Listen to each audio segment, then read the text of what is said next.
We had a fascinating conversation a couple of shows ago with our producer, Jackson, who is Asian, and he brought to the table some audio about Asian fetishization.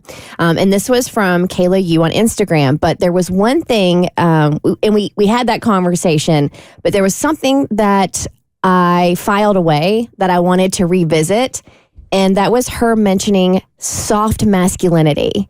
And that was my first time hearing about soft masculinity.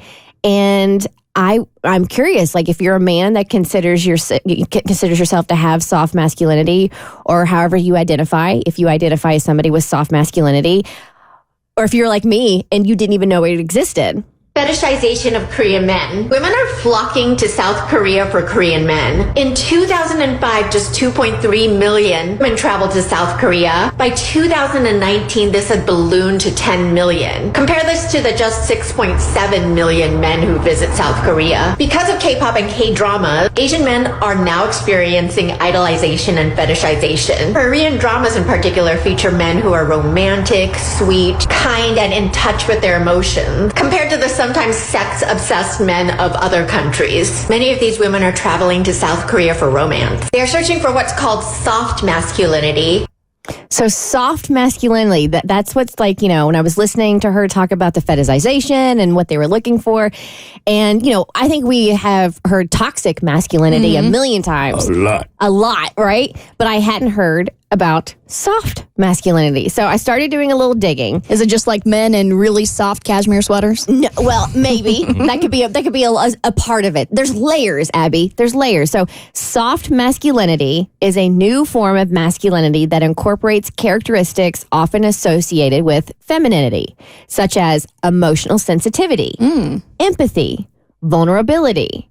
It's a holistic and emotionally intelligent approach to life that contrasts with the stoic and emotionally reserved image often associated with traditional masculinity, which I think is a good thing. Yeah, I think so. I can't imagine being in front of a guy that I'm into and thinking any of those traits are a bad thing. It goes on to say soft masculinity, and I got this from all different corners of the internet. Soft masculinity characterized by an anti-macho mindset also co-ops ideals from both the 1980s new man, who rejects sexist attitudes and traditional gender roles, and from the 1990s metrosexual with their interest in fashion, personal care, cosmetics, grooming, and appearance. And then lastly, from a New York Times article, some say that soft masculinity can be a refuge from the current masculinity crisis. I didn't know we were in a masculinity crisis. And that it can offer an alternative to toxic masculinity. For example, the New York Times praised the TV series Ted Lasso for making soft masculinity seem possible and worth pursuing.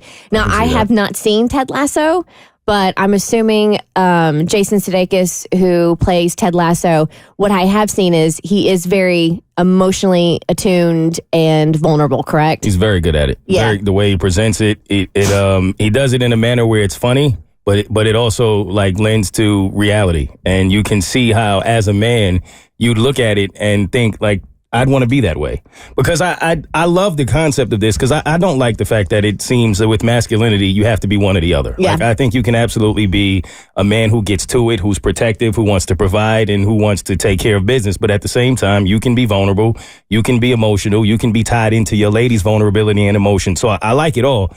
I just don't know if I like the term soft. Maybe that's my toxic masculinity sleeping on. Can it be romantic masculinity? Yeah, we can rebrand it. Romantic masculinity. Yeah, efficient masculinity. Emotionally intelligent masculinity. Yes. Oh, I like that better. Emotionally intelligent. Yes. Yeah. So I wonder if there's a flip side to this. Is there a hard femininity that women should be portraying as well? I don't know. Hard femininity? Hard femininity. I don't know that I like hard either. See? I don't know about the word. There is empowering femininity. Okay. Recognizing that feminine traits are human traits. Okay. So don't have to be, I think, beholding to one another.